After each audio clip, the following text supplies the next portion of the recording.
turn them on yet. No, it's all right. Good to roll. Good morning, everyone. We're about to start this panel, and if I could ask people to, if they're going to stay in the panel, to scoot on in. We want it to be an intimate setting, and if you're going to ask questions, we want to be able to see you, hear you. Thank you.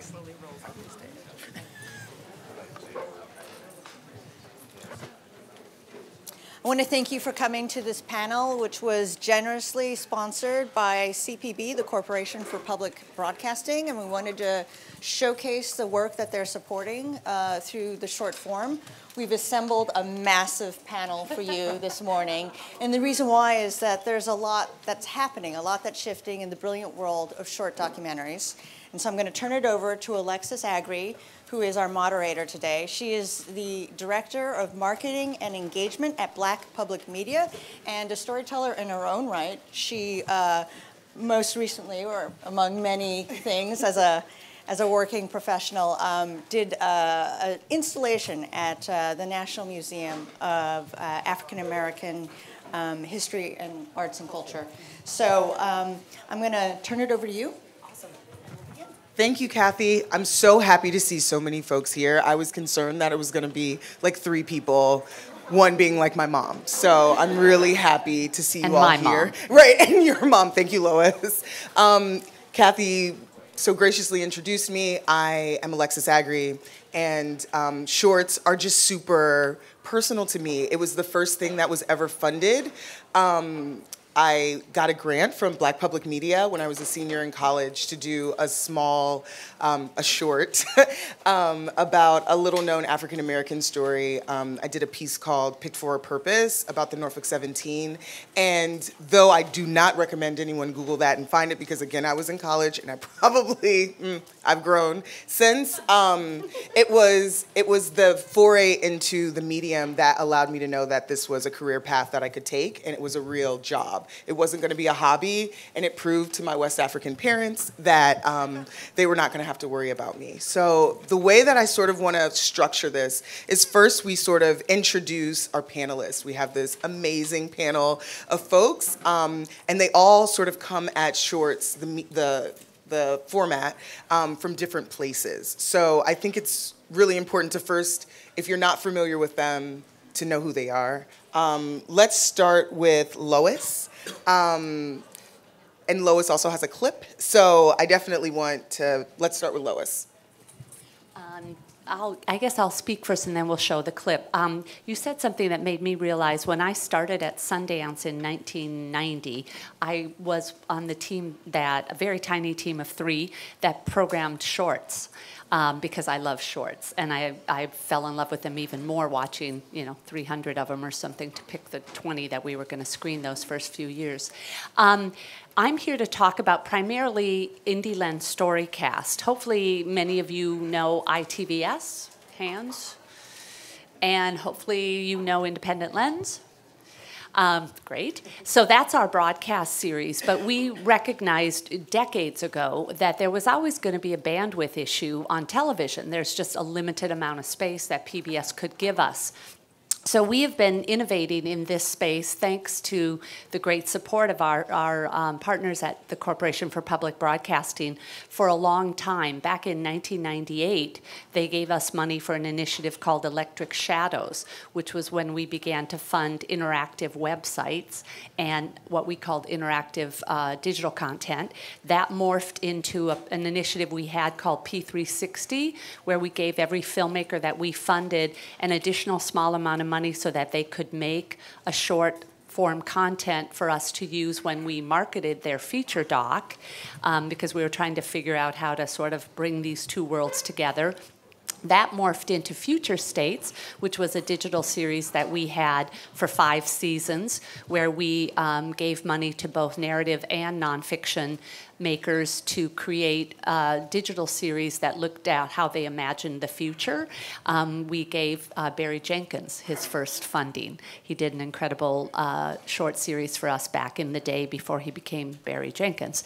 And that morphed into Indieland Storycast. And so I think I'll show the clip so you get a taste of what we're trying to do with Indieland Storycast, and then I'll talk briefly about it. Discover the big story in the small moments with Indieland Storycast, a place for fun, unique, and impactful online short docuseries from real people around the world. Indieland Storycast, short stories, big impact.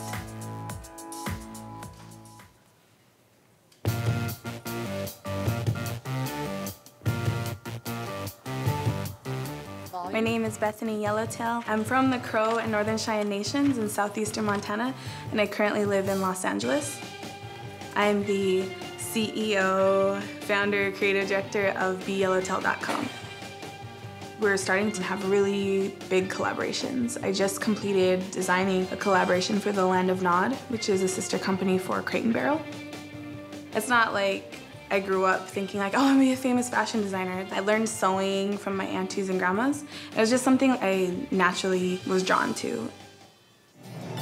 When I was growing up, I was told that no matter what you do, no matter where you go, that you always give back to people. That's part of my DNA. I'm tired of having our representation be through a non-native lens. I want more people to hear our stories and see our faces. Everything that I'm supposed to do with my brand, I know now. I'm gonna take everything I've learned and put it into my next collection.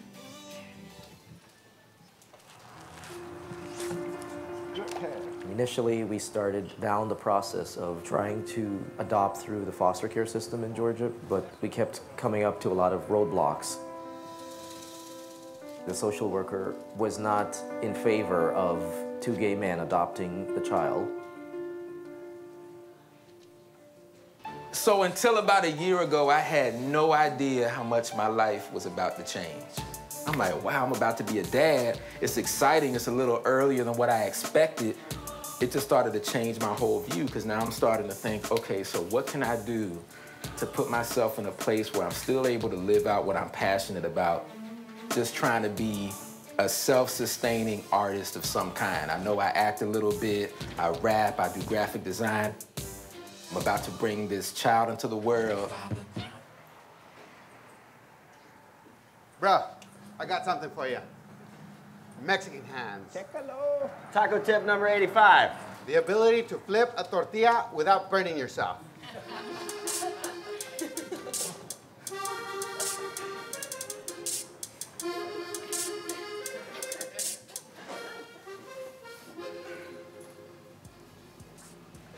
I'm Jared Neese. I'm Mando Rayo. And we're taco journalists exploring the most iconic tacos of Texas through the eyes of the people who make them. We're in San Antonio, Texas, where you wake up to warm breakfast tacos, barbacoa and Big Red, and you root for the Spurs. But today we're here exploring the most iconic taco of San Antonio. The Puffy Taco. Let's go.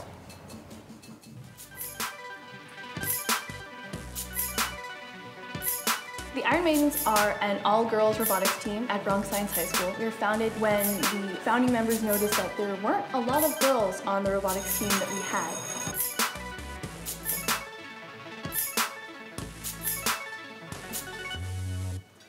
I think there's more pressure not to perform badly because we're a girls' team.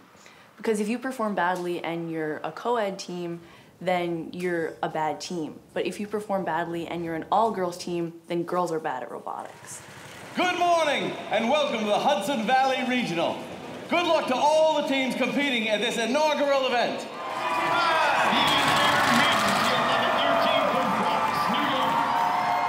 on the field, pilots prepared for flight, drivers behind the line.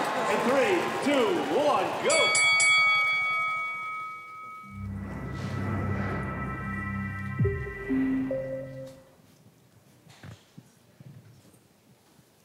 So I hope you guys all were really inspired by that. So that is Lois, right? Like that's the work that she's doing with Storycast. What I'd like to do is first explain the structure of this panel. And that is to first, let's introduce the makers and the platforms. They're sort of like split in two, like makers and platforms. So I'd like RJ to introduce himself next. Sure. And cue up Mother's Day. Okay, cool. Morning, everyone. How we doing? We're good? We're good? Hey, yay. I just came off a red eye from San Jose, California, so I'm with you. Like, I'm tired. But thank you for being here. Thank you, AFI, CPB, for hosting this panel. I'm Margie Lozada. I'm a independent filmmaker based in the Bay Area, lovely town. Go Warriors. I work in the short form and the long form. My work is deliberately intersectional, deliberately people of color focused, deliberately a product of me, which is a product of colonialism and displacement through imperialism. And I talk that way because, you know, it's infused in me and in the work that I choose to do. I'm here representing, I'm one of the two filmmakers who did Mother's Day, which is a short documentary featuring this program run by the Center for Restorative Justice Works out in Los Angeles. And every Mother's Day and Father's Day, they shuttle hundreds of families to reunite with their parents and other loved ones in prisons all over California. So we're not just talking like San Francisco kids visiting their parents in San Quentin. We're talking kids in San Diego visiting their mothers and fathers out in Folsom, you know, like, or we're talking strenuous, like 24-hour trips, 16-hour bus rides to only hold your mom and dad for maybe something like 3-4 hours at most, and then you're back on the bus. But it's everything to these families. So the clip you're gonna see is the intake and a lot of the reunification of the families out in Folsom.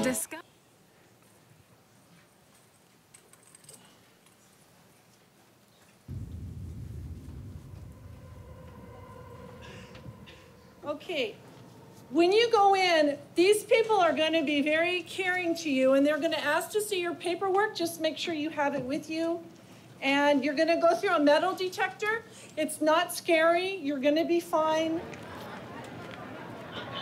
Next family, please. Next family, please.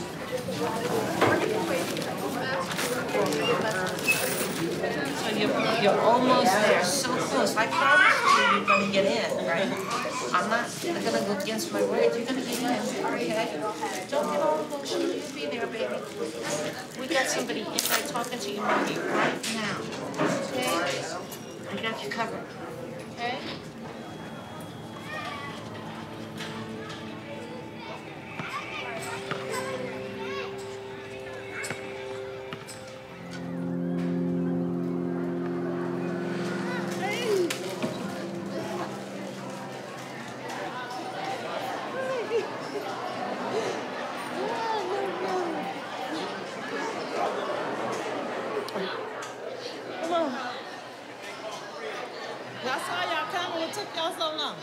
I couldn't bring her a can of milk in or her wipes. I had to take her wipes out. Oh, she's sleepy.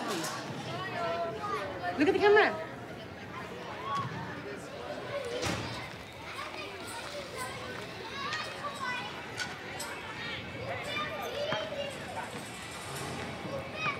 And dude, when you come home, I'm gonna move with you. You gonna come up with me? I would like, may I have, how about, y'all look so good, a green one. I don't want to drink it. It's good. It's ugly. But it's good.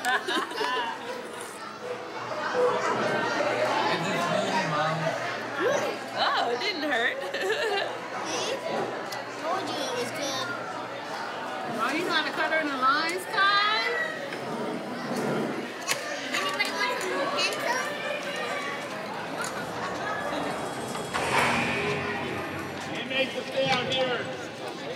families leave, inmates should stay here. Come here. Come here.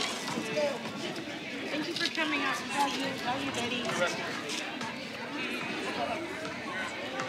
See you next time, okay? Okay, I love you. I love you more than anything, and I'm sorry that I'm not there, but they try to love you. You know, to be there when you go and give you advice on things and see your graduation.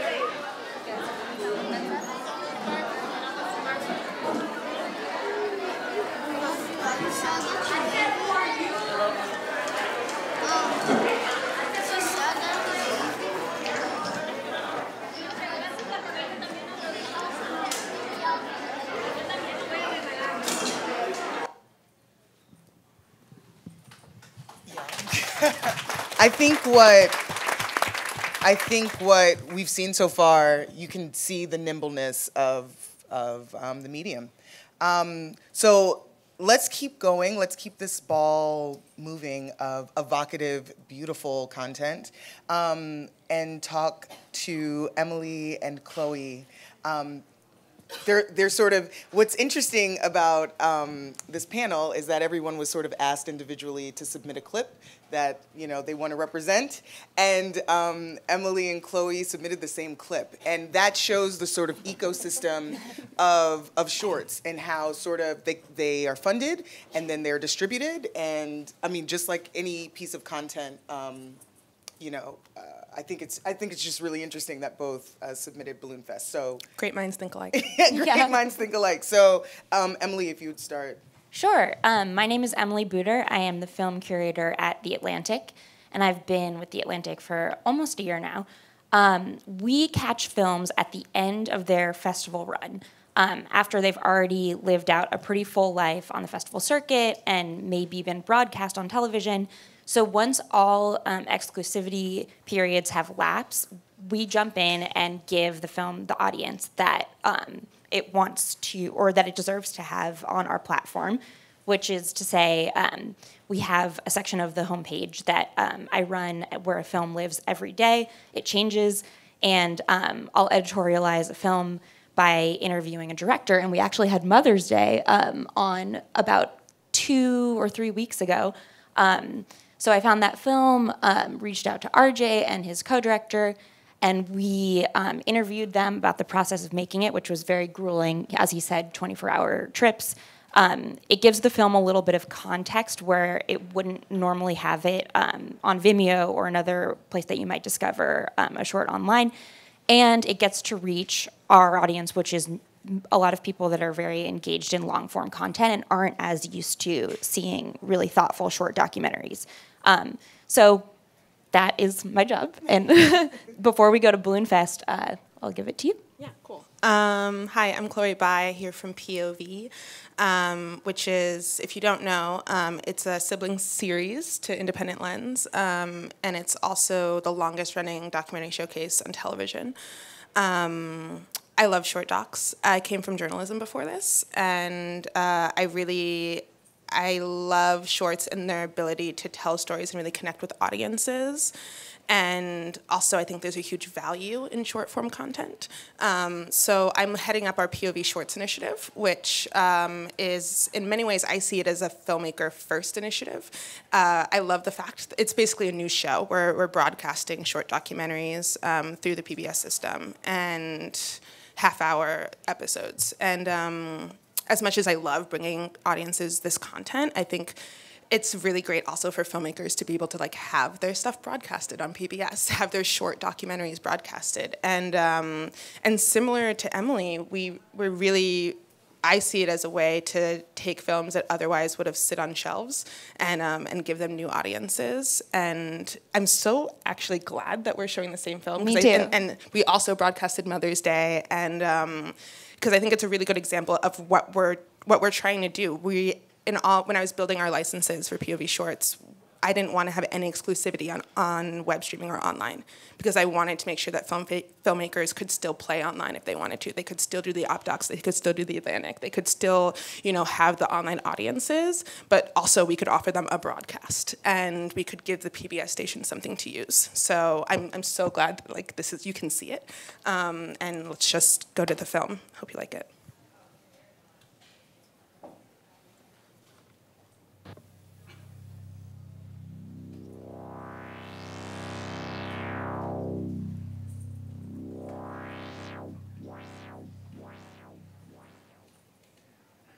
You can inflate a balloon in 3 seconds, 4 seconds, I understand. How long is it going to take these kids with no experience? We're figuring that they'll do about 2 to 3 balloons a minute. I've been doing this since I was 15 years old, so it's unfair to compare, but 2 to 3 balloons a minute. Each kid is going to do correctly about 700 balloons or so for the day, and we'll do it in about 4 to 6 hours, all the balloons. Don't remember, folks, don't park on the square because this ain't the place for your car this weekend. Back to you. Sounds like fun, David. I Thank you. understand we might have a northerly wind, too, so they'll all wind up over Canada.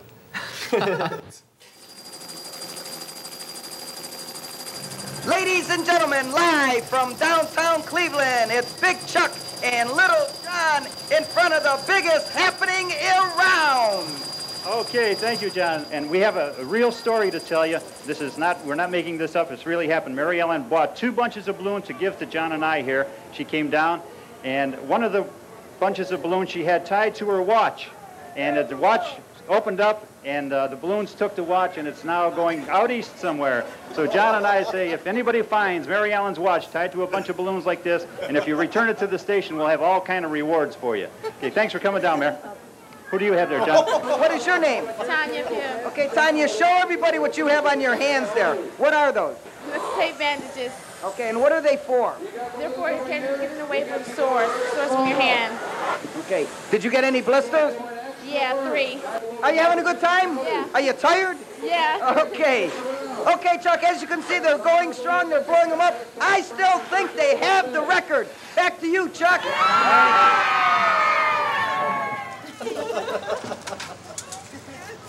Something that has been in the planning stages since March of this year. So a lot of technical research and research through the city, permits.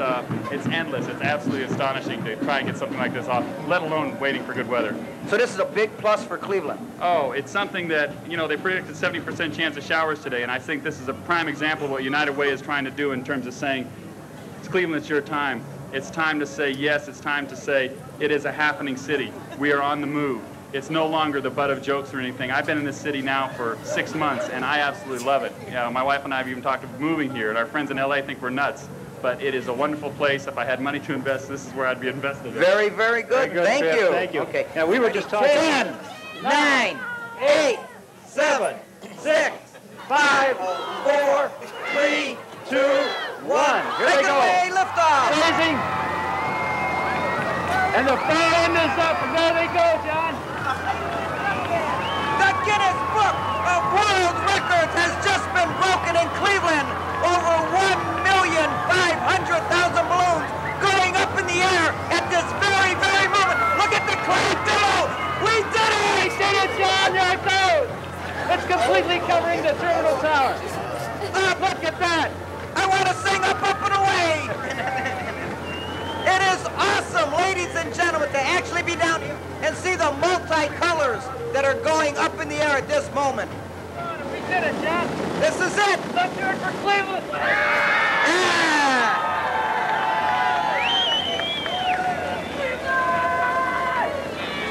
Ladies and gentlemen, there is no mistake on the lake anymore. Cleveland has now broken the Guinness Book of World Records and released over 1,500,000 balloons. Think of that, Chuck. The Guinness Book of World Records, the Cleveland home of the Rock and Roll Hall of Fame. All of this in Cleveland, Ohio. The All-American City. How many events can we take over in 1986?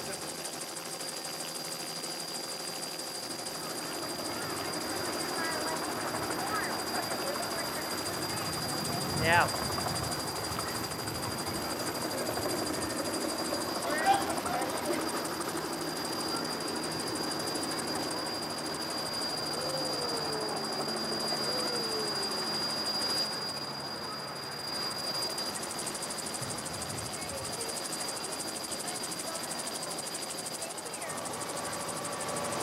It's been an exhausting search for these Coast Guardsmen. They've been out on the water most of the day looking for 2 40-year-old Cleveland men, Skip Sullivan and Raymond Broderick. They went out fishing about an hour before last night's heavy storm blew through.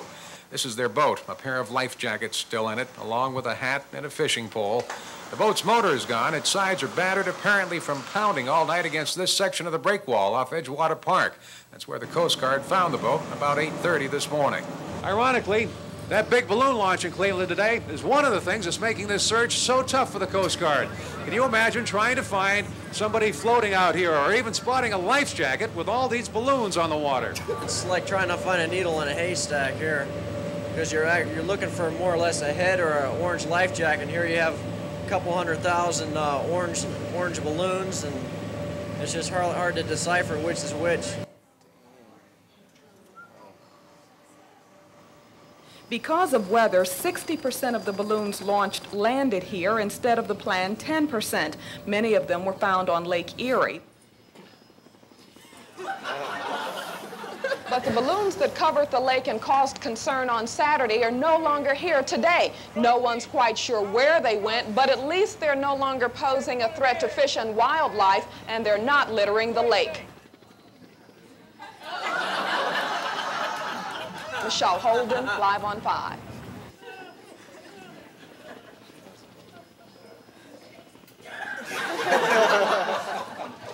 So as you see, this is a nimble form.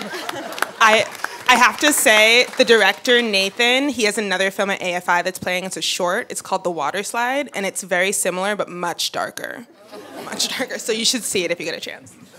So I wanna make sure that we get to everyone. I'm looking at my clock, and we're on target. But I want to first introduce Matt. I'm gonna say Rivera, and that's wrong. It's Rivera. So I want to introduce Matt Rivera, and then we will sort of close the introduction part of this panel with Nicole Opper. Hi guys. So I'm Matt Rivera. I'm from Meet the Press, and I'm probably the person representing a group here that's newest to the short documentary world. So let me explain why we're even here. Last year was the 70th anniversary of Meet the Press. It's the longest running show in television history anywhere in the world. It's not Bonanza, it's not The Simpsons, it's Meet the Press.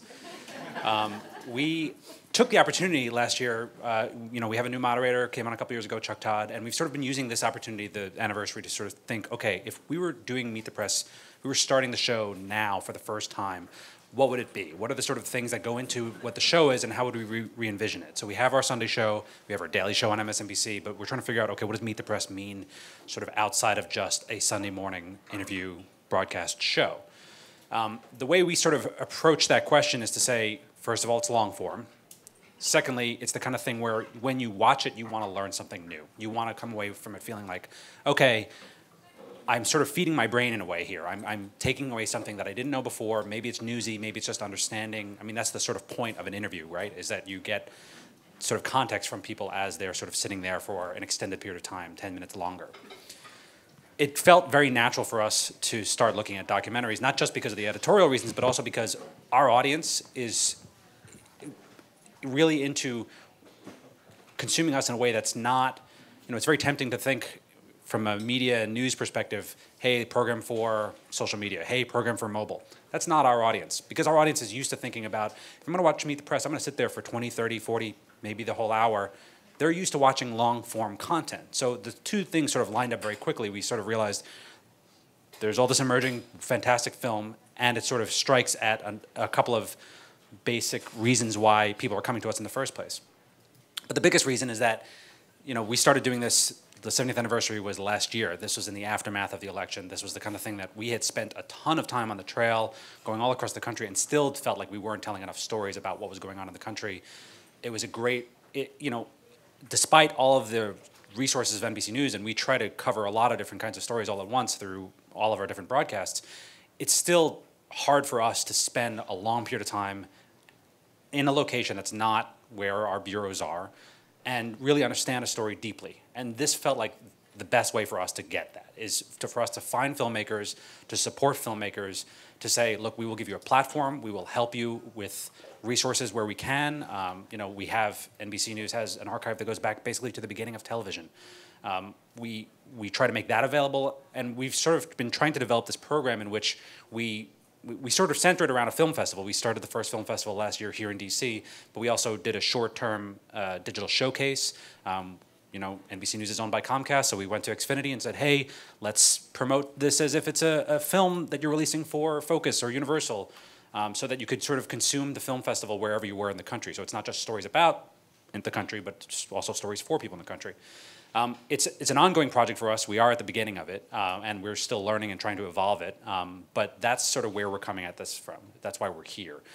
We sort of look at short form documentaries, specifically short, as the perfect opportunity for us to tell stories that align with what we are trying to do with what Meet the Press is, and also the timing is perfect because obviously there's a tremendous amount of great work happening right now. Hi. Thanks for having me. It's funny, when Kathy Lowe first invited me to be on this panel, she described it as a panel about short docs, and I was like, well, I don't really make those. I'm making a series, and it's episodic, and they're all kind of interconnected, and I don't know if they work as standalone shorts. You be the judge, but she was sort of said, well, now I'm really intrigued, so you're joining the panel, so here I am. And I'm excited to be here. And yeah, I'm an independent filmmaker, also based in the Bay Area. We're well represented up here, RJ. And you know, historically I've made features. My first feature was Off and Running, which aired on POV. And second feature, Visitor's Day, which will be on PBS sometime in the next year. And now I'm working on a series called The F Word, a foster to adopt story. And it's my first personal piece, so it follows my wife and I making this decision to adopt from foster care, and kind of takes you through that whole roller coaster of a process, what you have to do to become a licensed foster parent, and kind of emotionally what you go through.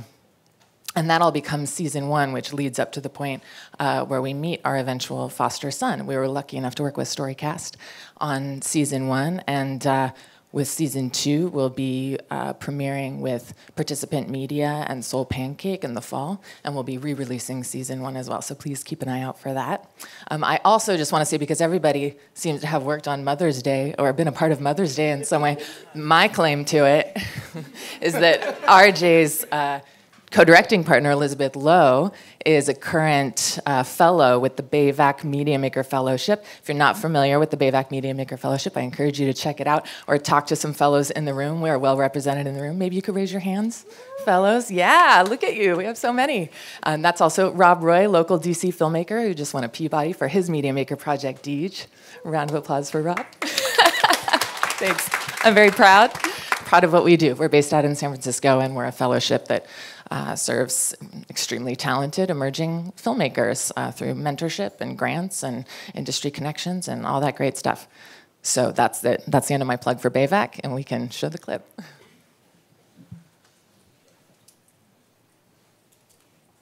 Okay, did you push the button? Yeah, I pushed the button. Hi, my name is Kristen, and... You have to wait until I sit down next to you. Oh. My name is Kristen, and I'm baby crazy. There's a really cute kid crossing the street right now. Cute baby alert, cute baby alert. We thought about doing it the old-fashioned way. We thought about private adoption. And international adoption. And then we started talking about how there are almost 500,000 youth in foster care nationwide, and nearly a quarter of them are waiting for adoption. So we decided to adopt from foster care. Entering the child welfare system can feel a little bit like walking into the world's biggest DMV. I'd have just as much fun playing games with small children as small children do. She's gonna be judging us, even though she says that she's not. She's definitely gonna be judging us. So we're looking for things that might be unsafe for a baby. Or a 3 or a 4-year-old. Yeah, that's vodka. Is that a problem? Yeah. Pull this to the... We have so much to do.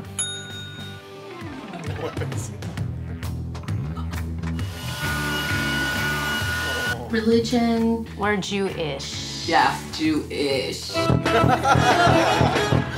Nicole and Kristen are adopting a baby right now.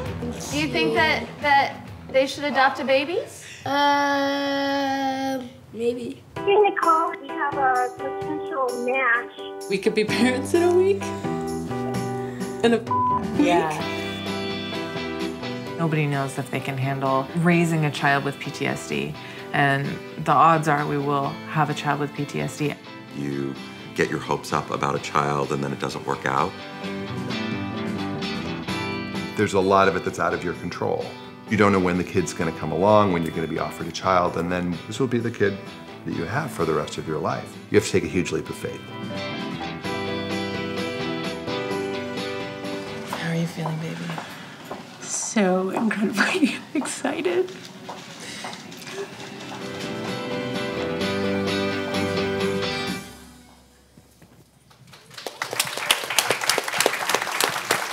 So now that you've had an opportunity to meet the panel, see some of their work, see how shorts have been incorporated into their everyday work and their career and their mediums and their excitement, what I'd love to talk about is first, funding for shorts. And I'll pose that to the filmmakers, and then I'll also pose that to the folks that, that grant money. What is that like? What is it like getting funding for short form content?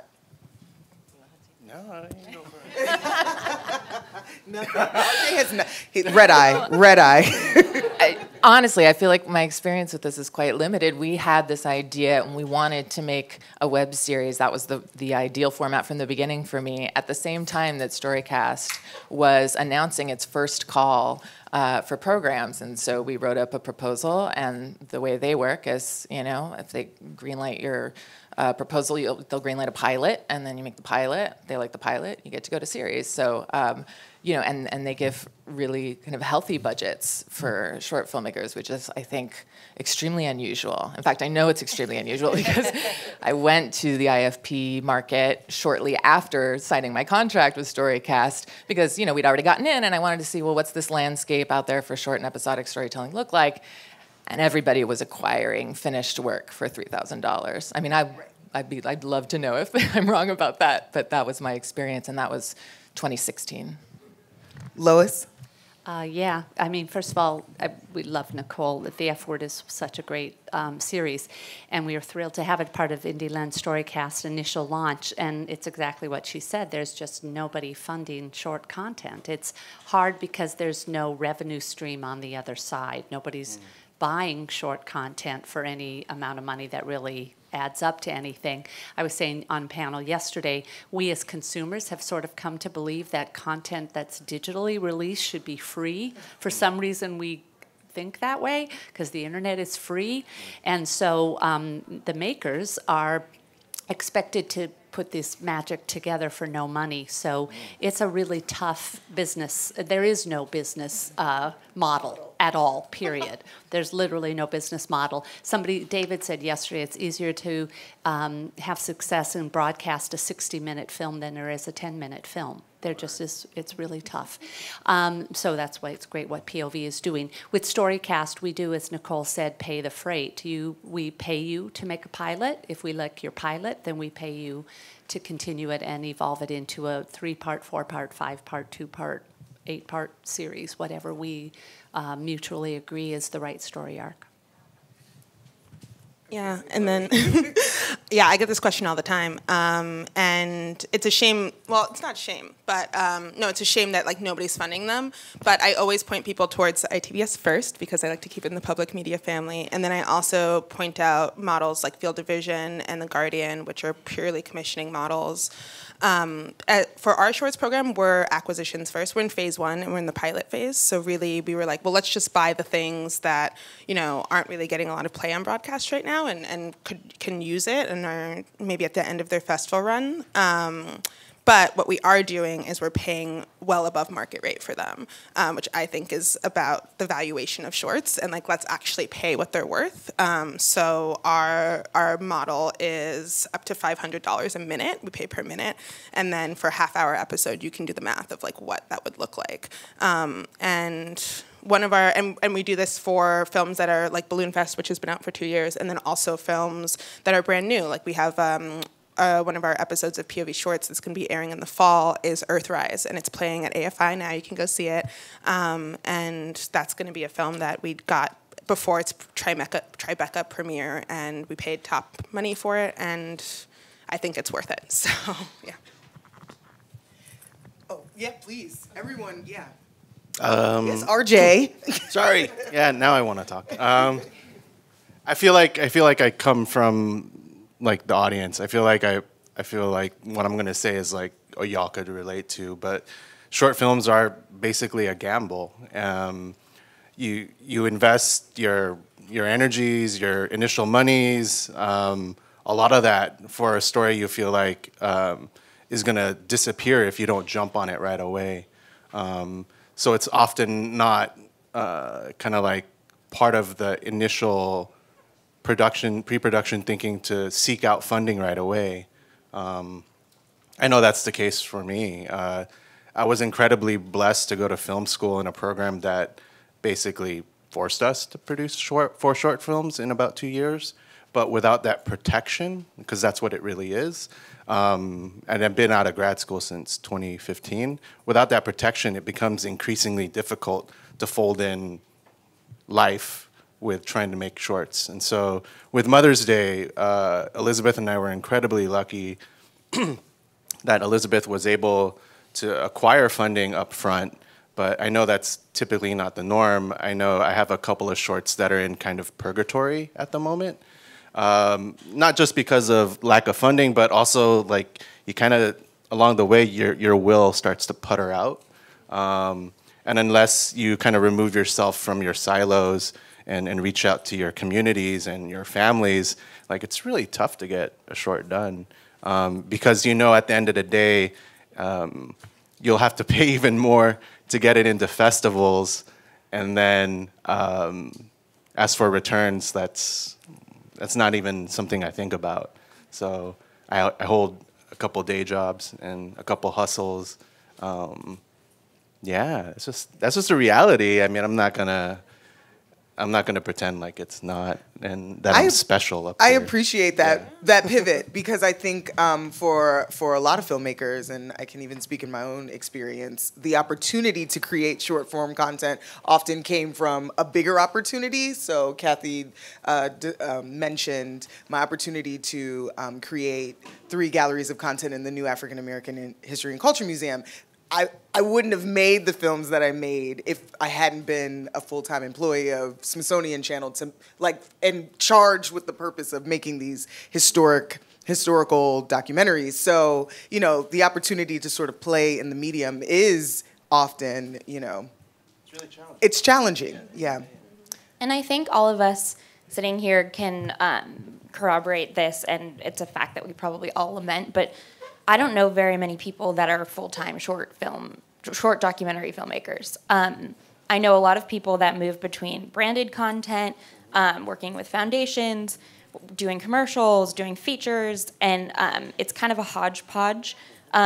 So for that reason, a lot of the films that I encounter come from all of these different places. Some of them were originally funded by a foundation. Some of them were branded content that are very loosely related to the brand, in the sense that there's a logo and then you make the connection afterwards through like a very thin thematic subject line.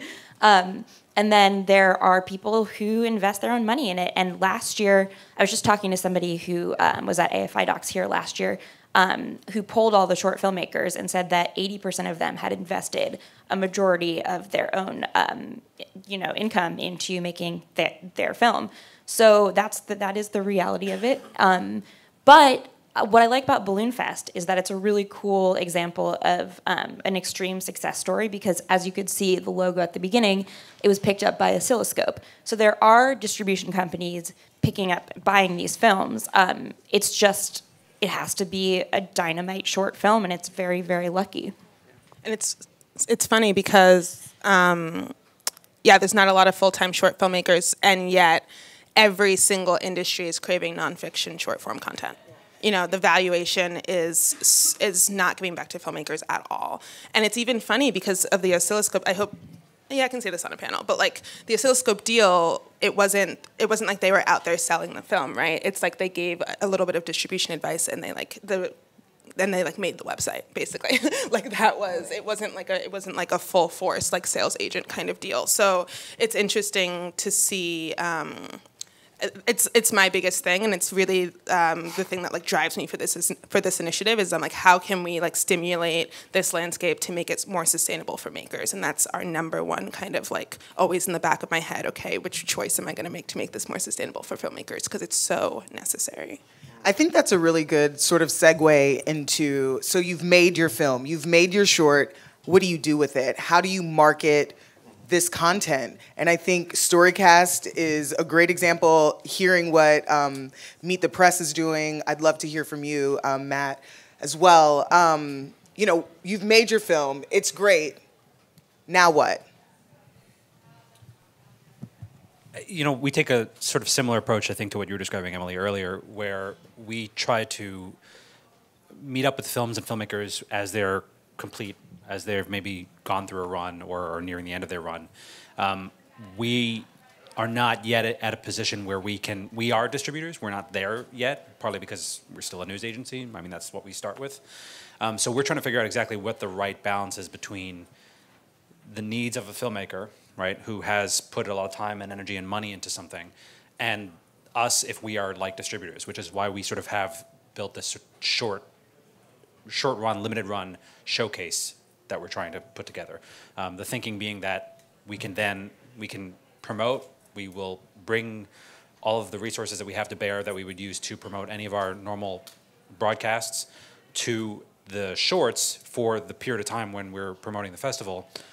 And then after that, please, hopefully you can use the momentum or whatever to sell it somewhere and get a deal that lasts a little bit longer than we can provide. You know, that could evolve on our side, and there's sort of, this is why this is like a very small toe in the water for us. But we're trying to figure out a way to say, okay, look, we know that we appear as a media company, and you know, if you're dealing with Netflix, you might expect you would get something like a distribution of this order and this amount of time, whatever. How can we make sure that we're sort of providing you for the work you've done, and not saying, hey, just give us your stuff for free? Because we don't view our programming for digital as free. That's not our view. Because we produce video day in, day out, that's our core business. We don't see it as a free thing. We want our audience. We're not trying to make, you know, we're not trying to think about the monetization with every click, but we are thinking about, okay, this is something that our audience is choosing, is paying for. How can we sort of deliver premium content for them? Great. So I hope there are lots of burning questions. I'd love to turn it to the audience to sort of talk to this illustrious panel and just discuss shorts and the sort of ecosystem of shorts. If you are a filmmaker yourself or a distributor, I'd love to hear from you. Questions? Down front. I'm sorry, do we have a mic? We can share, yeah, we can share. We can repeat their questions.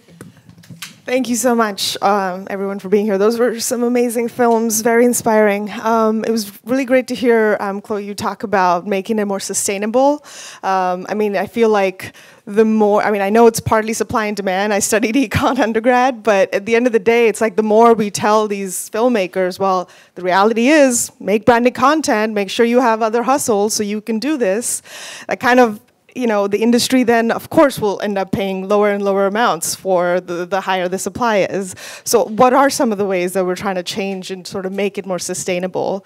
And I know you did ask the question, and thank you for asking about sort of, we made it, what do we do next with these shorts?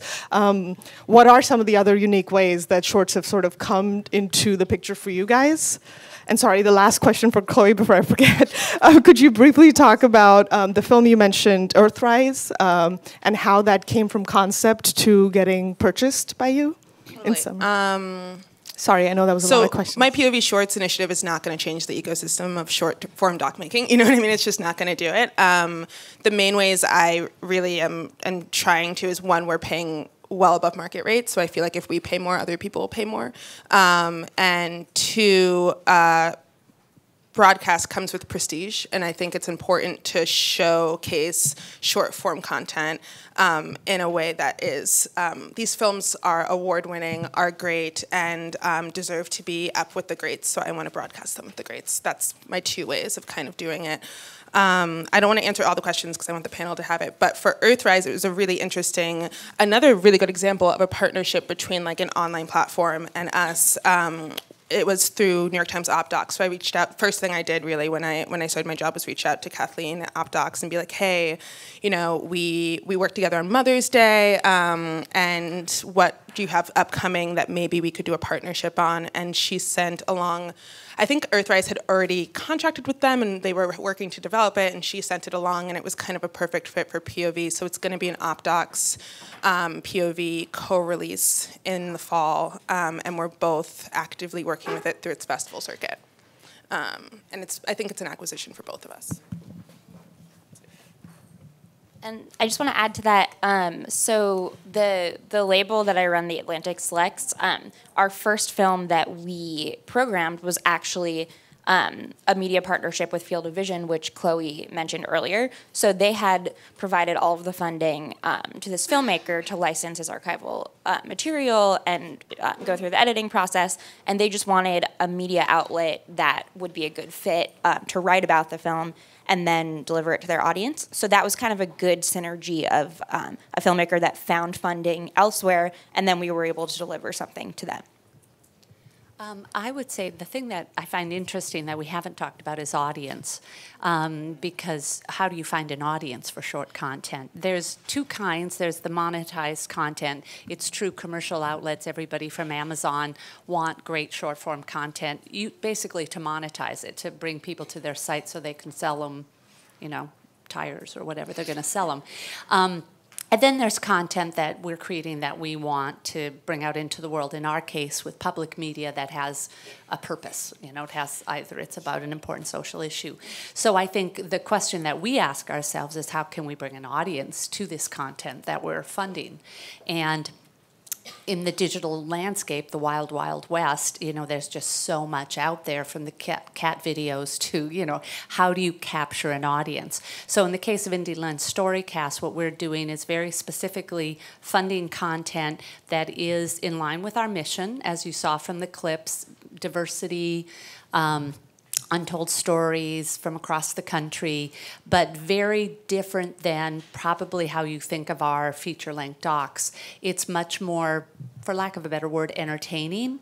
It's meant to have the ability to pull you in for a few minutes, and you don't have to invest 90 minutes or 85 minutes or 60 minutes.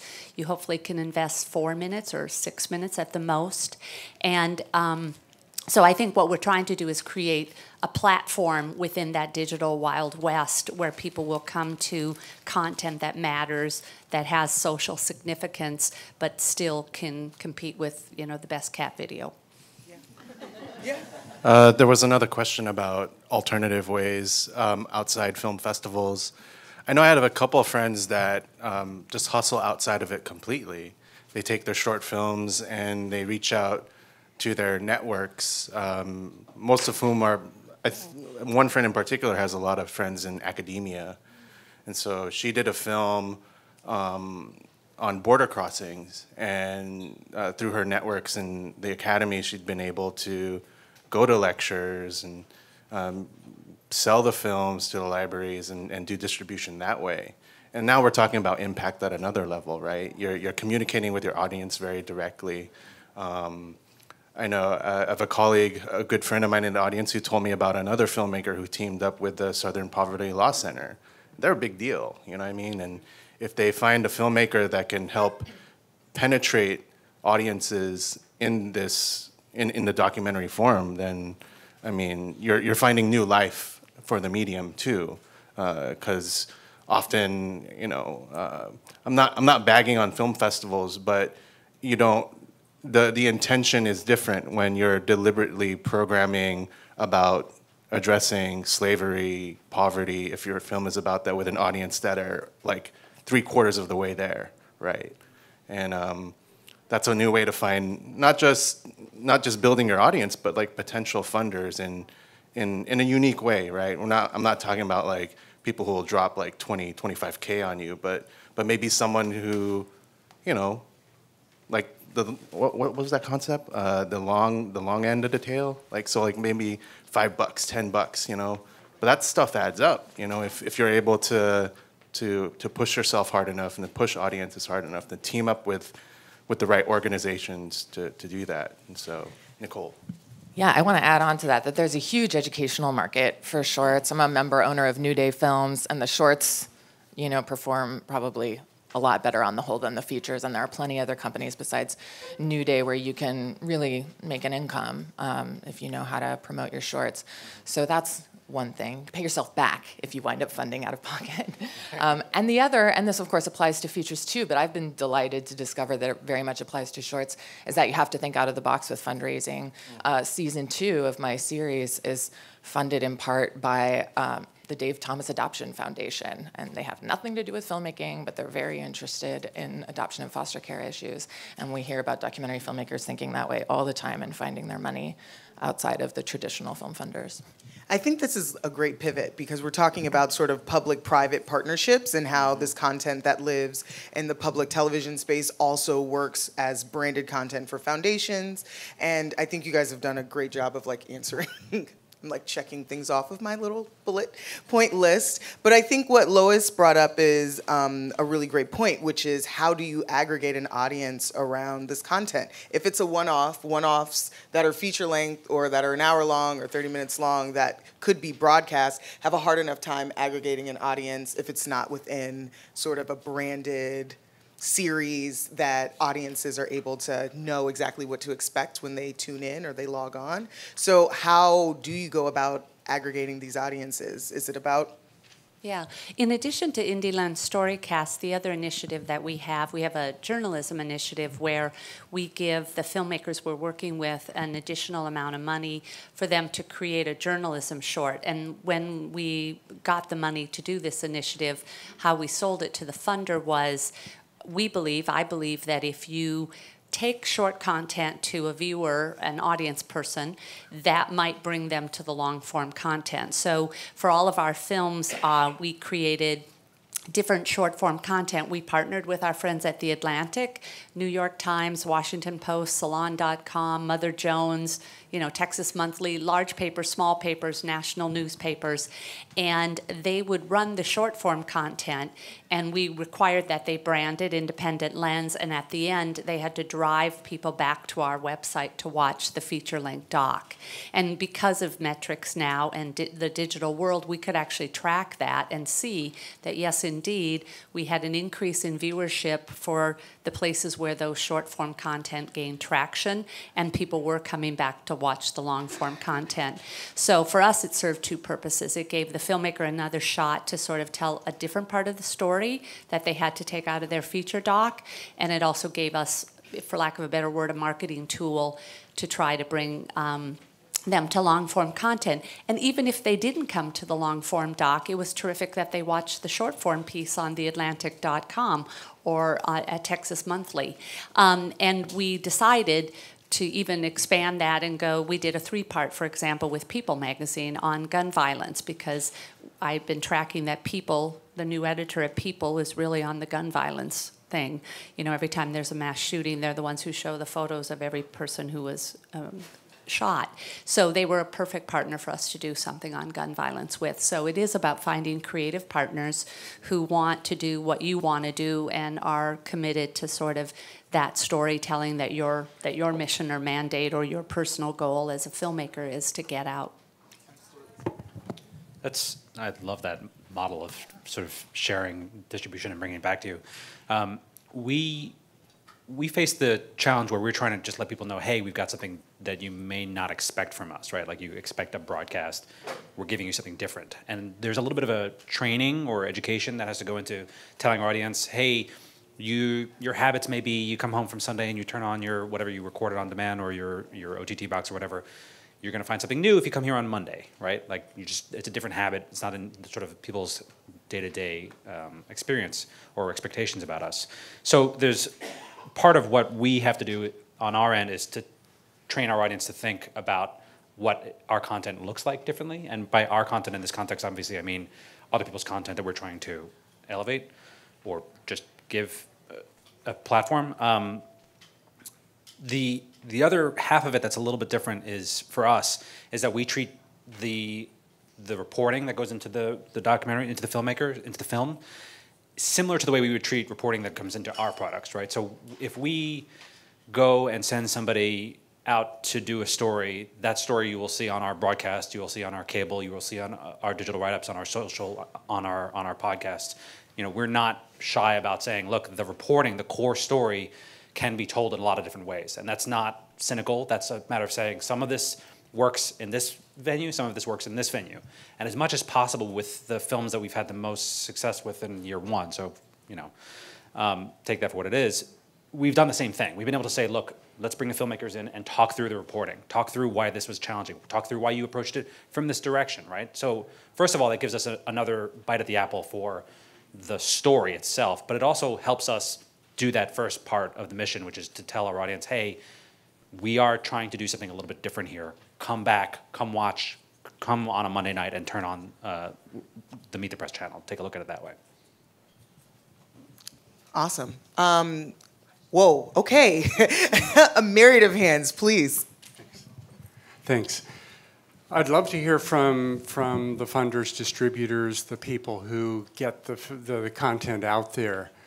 What the most manageable, marketable length seems to be, because shorts can be defined as anything from 2 minutes to 40. And where do you fall in terms of what you're looking for? For us, when we're looking at digital distribution, which is where our short form content is right now, shorter is better. I mean, they are shorts. They're up to 6 minutes. And for us, it really depends on the subject matter. We have found that 20 minutes is too long. That's the general golden rule that we work with. But if something is really in depth, like for example, recently we partnered with China File about a short documentary about children that are living without their parents in the countryside while their parents travel long distances to go to work. And that was a project that, that not a lot of people know about this particular situation. It involved a lot of reporting and a lot of context. So the film needed to be 19 minutes, basically, as long as it could possibly be. And we found that people watched the whole thing because it's a complex issue. So, but Balloon Fest, I think that was about 6 minutes. And it didn't need to be longer. It told the full story. So it's case by case. Shorter is better, but if you've got an excellent subject that merits a deep dive, go for the deep dive. So many mics. The easy answer for me is like as long as it takes to tell the story well. But obviously, my broadcast program length goes up to 24. So I really can't work with anything over like 30 minutes. It's hard for me. That being said, POV has in the past done like an hour where we'll package shorts together. So that's not saying that I can't work with a 40-minute. And then honestly, it's the cool thing about the new series, POV Shorts, is that ideally it's 2 or more per episode. So the episode that Balloon Fest is going to be in is paired with Graven Image, which is also showing at AFI, and Night at the Garden by Marshall Curry. Those other 2 were also Field Division partnerships. So that's going to be a nice little kind of threesome and then trio of films, and then we're going to have Earthrise, which is a standalone. So I can work with pretty much anything, which is kind of nice. Also, I'm very aware, we love our trophies at POV, and I'm aware of what Oscar voters vote for in the short form category and how much length is important there as well. So that's something I keep in mind. Maybe we're the odd guys out on this one, but we actually like longer stuff. We'll take 20 to 40 minutes, and it has everything to do with what I've been talking about. Our audience, the audience that we're trying to capture for this kind of storytelling is not a desktop audience, it's not a mobile audience, it's an audience that's sitting at home on their couch watching this on demand on many of the different ways you could do that. So for us, we want to give you something that, we'll take shorter than that for sure, but we want to give something that feels like a whole meal, right? It can, shorts can do a lot, and I don't mean to take anything away from it by saying that, but something that is, if you're going to commit to this, sit here, enjoy this, watch this, and then dinner will be ready when you're done, or after. You know what I mean? Like it's meant to be something like that kind of a feeling from our perspective. The other thing is that for us, we're programming for We're programming for an hour long, right? Now we haven't done a lot of this so far, and it's sort of something we're trying to get to. But when you're programming an hour and you add in commercial breaks, 40 minutes of content is actually great. It's sort of like it's right on the money. So that's kind of 20 to 40 minutes is good for us. Obviously that is a different category of time and investment into the film, but that's sort of where we come from. I think it just really underscores that it depends on where you want the content to live. It's totally different for broadcast than it is for digital, than it is for different streams and different platforms in the digital arena. There are so many. Kathy? I'd love to hear more about the Meet the Press program in terms of how time sensitive are the pieces you're taking.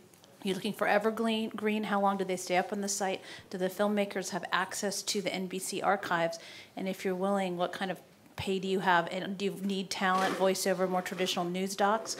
Or are you going with more kind of creative experimental docs? So timeliness is important.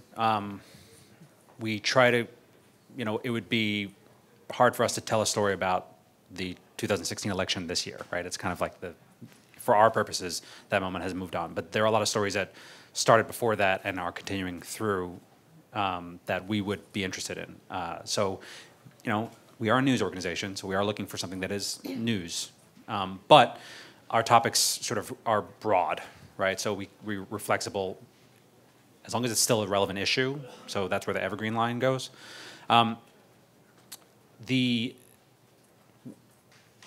content that lands on our platform needs to go through the same standards process that our content goes through. That's probably one of the biggest challenges that we've come across is that, the NBC News standards process is what it is. We think it's robust. We spend a lot of time working on it, getting filmmakers to either show us that they have met that same standard, or we can tell our audience, hey, this is a product that's not from us, but we think it's important, so we're going to showcase it, is a fine line that we're trying to communicate to our audience.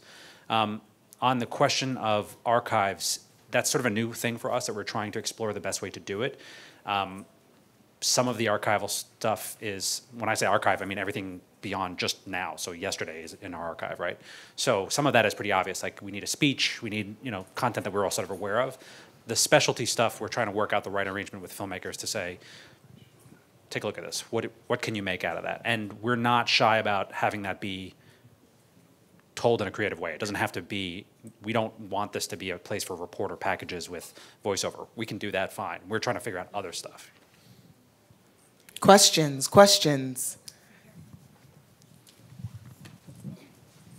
How do you judge your films? For example, like a filmmaker, when they finish something, they figure, oh, I'll send it to a film festival and get some awards and get nominated or get in to a film festival, and they've got these pretty laurels on it and so forth, and some don't.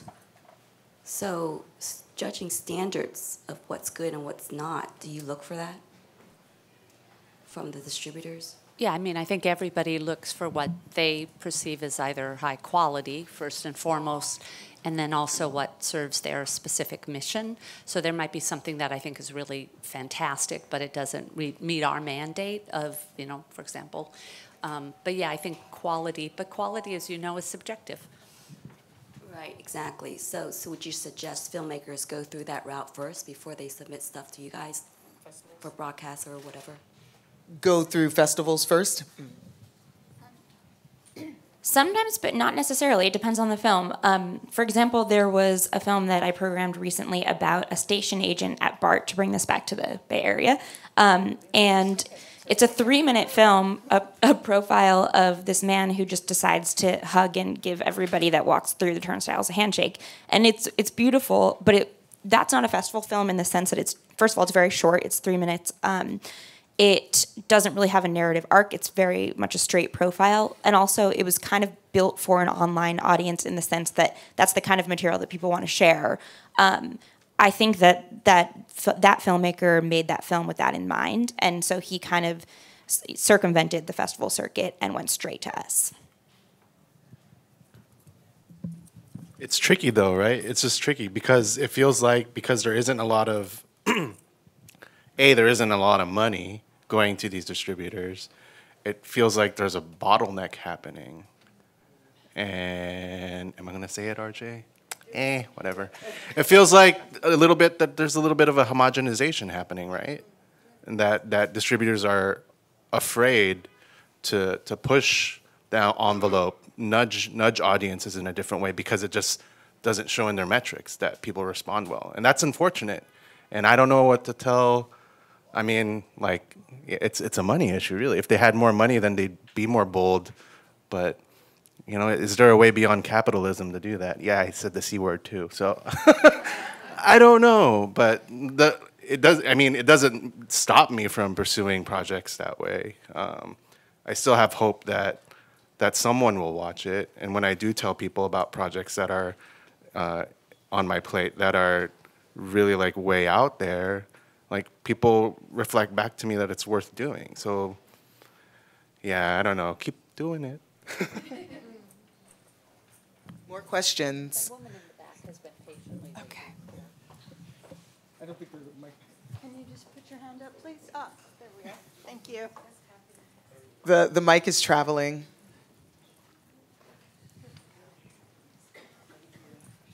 Thank you for that distance run.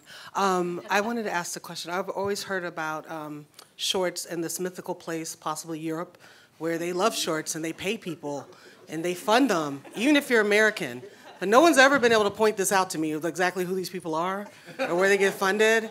And I'm just wondering on your panel, what's the success of getting funding from the ZDFs and the Japan and all these other places, and also what's the success rate of getting it any kind of distribution deals overseas?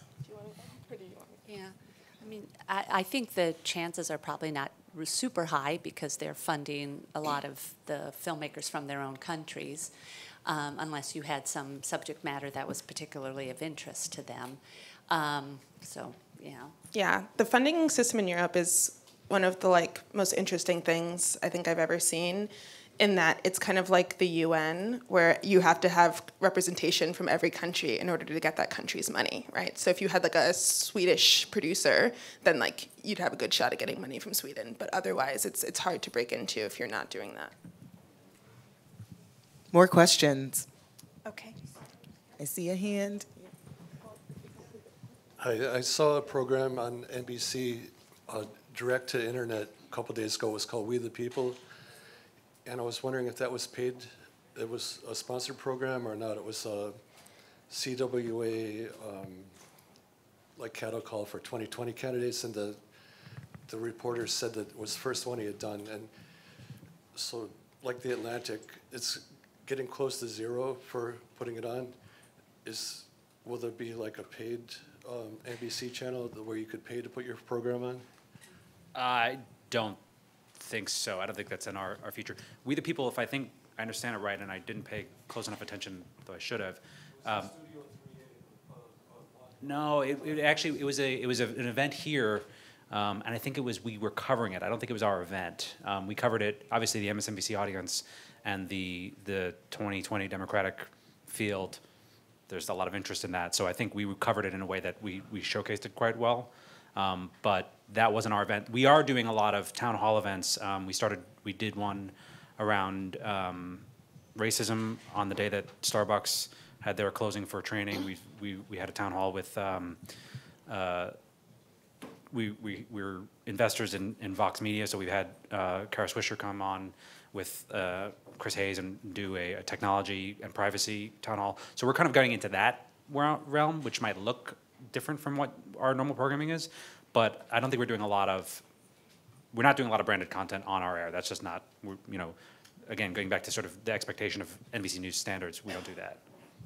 So we probably have time for one more question before we get last thoughts from our panel. Any burning questions? Sorry, I'll make this, no pun intended, short. So, I love that Mark Twain quote, if I had more time, I would have written you a shorter letter. This work is really hard. I mean, I've been making shorts for a long time, and I guess what I'm asking is from you guys on this panel, this is a conscious choice. I mean, you can take a topic and you can beat it. I mean, you're nodding. You can spend 3 years on it. It doesn't actually, honestly, take less time to make a really good short in a lot of ways. So, if you're a filmmaker and you're trying to do this work, independently, not sort of on commission, are you saying that this is evolving? Like, are we moving towards a better appetite and a higher consumption for shorts? Is it moving in that way, or you feel like it's still sort of, you know, easier to get your feature sold to a festival? I mean, I feel like festival submissions are insane. I mean, it's literally like, you know, makes the Ivy League look like nothing. So I don't really understand. I guess I'm trying to get a sense from the panel, like, do you feel a lot of energy in this space going forward, or you feel like it's still a battle with features? That's sort of what I'm asking. I mean, would you all agree with me? I feel like shorts have gotten a lot sexier. I feel like people want shorts, that there is an appetite for shorts in a way that there was not 15 years ago. I definitely feel that. So, you know, is that changing the ecosystem in terms of funding? In small ways we're discovering over a long time. But I think that that's really exciting, that there's prestige now in shorts, whereas they used to just be plopped in the corner. I would pretty much agree with that. I think there is an appetite for short form content. Part of it's driven by the evolution of digital, that people are watching content now on all kinds of devices, in subways and everywhere that they didn't before. And with that, I think, came this belief that, oh my God, there's going to be this breakthrough for new short form content. But unfortunately, no business model or no way to monetize it. And I think what you mentioned at the top of your question is true. There's a belief, a erroneous belief that making short form content takes less time. It's just easy. Just do it faster.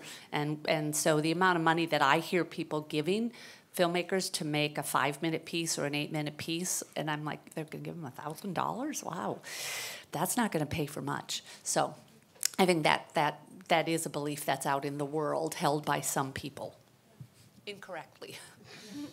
And I will say I come from a very film specific background, and moving to the Atlantic is as more of a generalist publication. What's been interesting for me is to bring short documentaries to people that don't watch feature-length documentaries for the most part.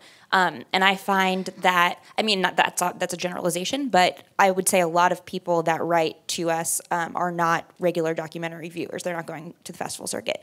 So they appreciate encountering shorts specifically because it doesn't require that high bar of investment, but also they're inherently interested in the subject matter because they clicked on the article and it intrigued them.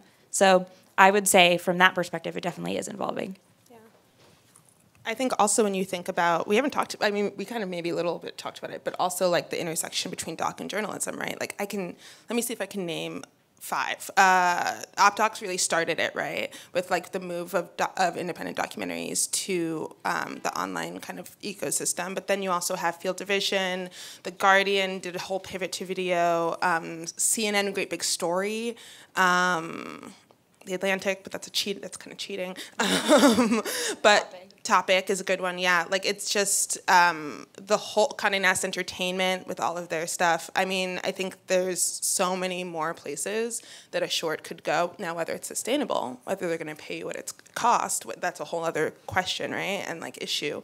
But I think that there's so many other venues that it's exploded, and that's what makes me excited about it, because the audiences are there.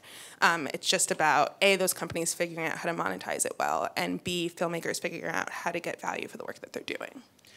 I think we only have about 9 minutes left. I'm trying to be very mindful of time. And I know that we've just scratched the surface of shorts. I'm sure there are more burning questions, but I'd love to sort of get a last word from each panelist. Keep it brief. And I'll pass the mic down.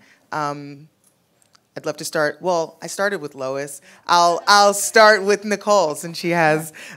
I'll make my last word something that I just read maybe a week ago, which is that Jill Soloway and Lena Waithe are collaborating on a series of new LGBTQ shorts for Condé Nast. I mean, that wouldn't have happened 5 years ago, right? So that's the kind of evolution that I'm excited about.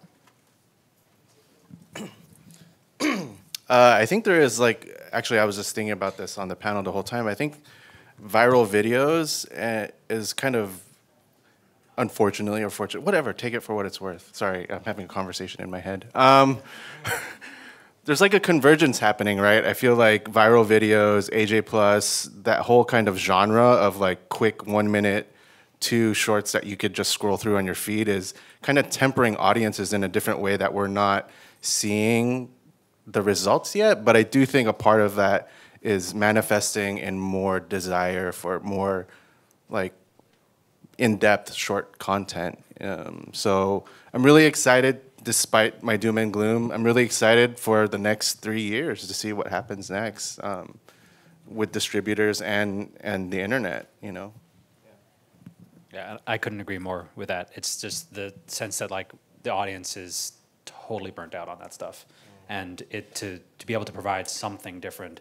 And if I could add NBC Left Field to CNN Great Big Story, and because it is a thing that we are trying to do and understand from many different approaches.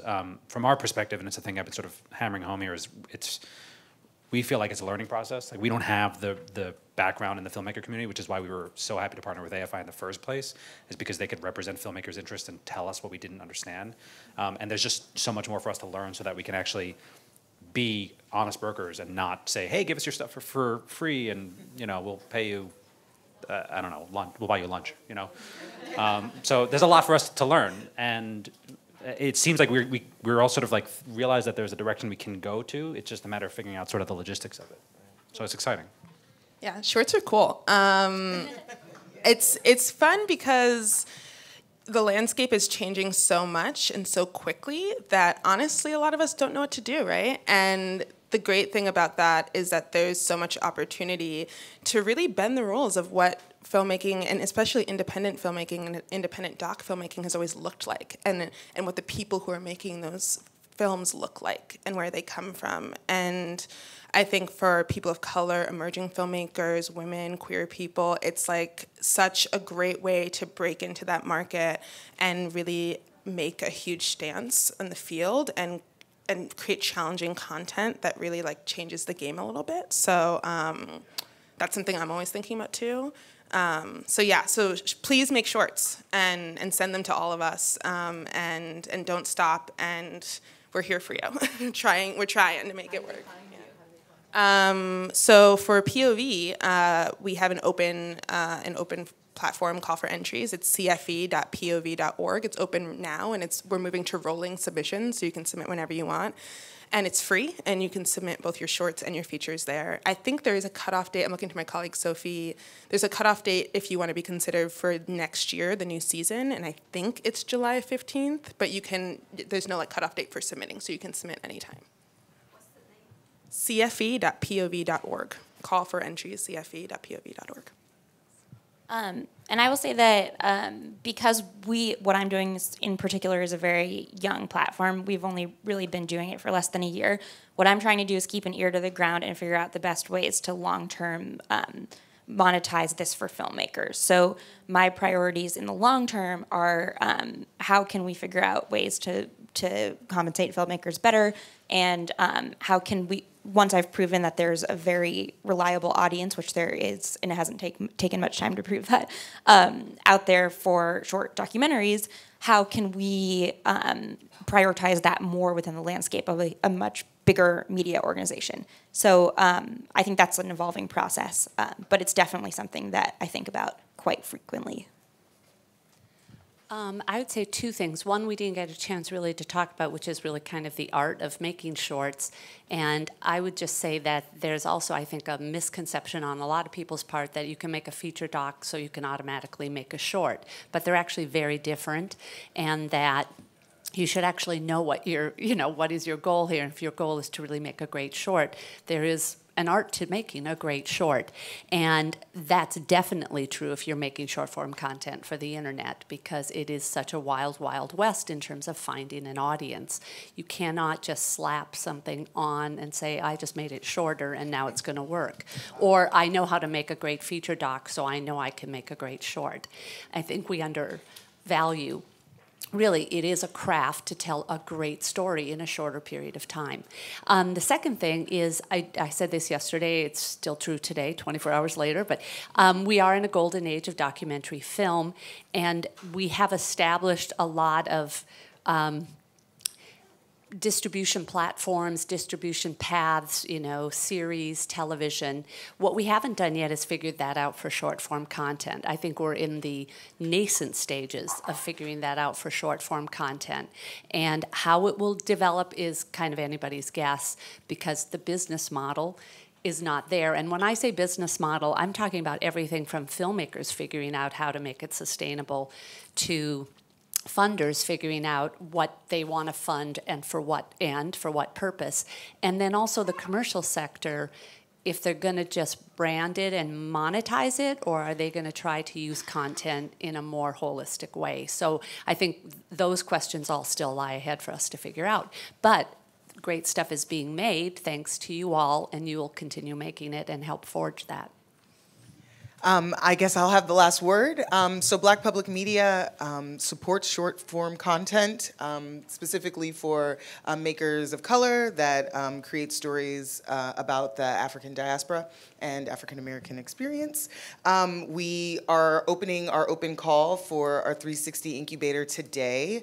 If you go to blackpublicmedia.org, the incubator application is up and guidelines are up. So there's certainly a lot of opportunities for content to be funded in its pilot and in its sort of pre-production phase. And there's certainly, as we've heard today, many opportunities for content to be purchased after it's completed. I encourage you to meet and talk with the folks that are up on this panel, and that we continue to network and talk about the ways in which we can collaborate.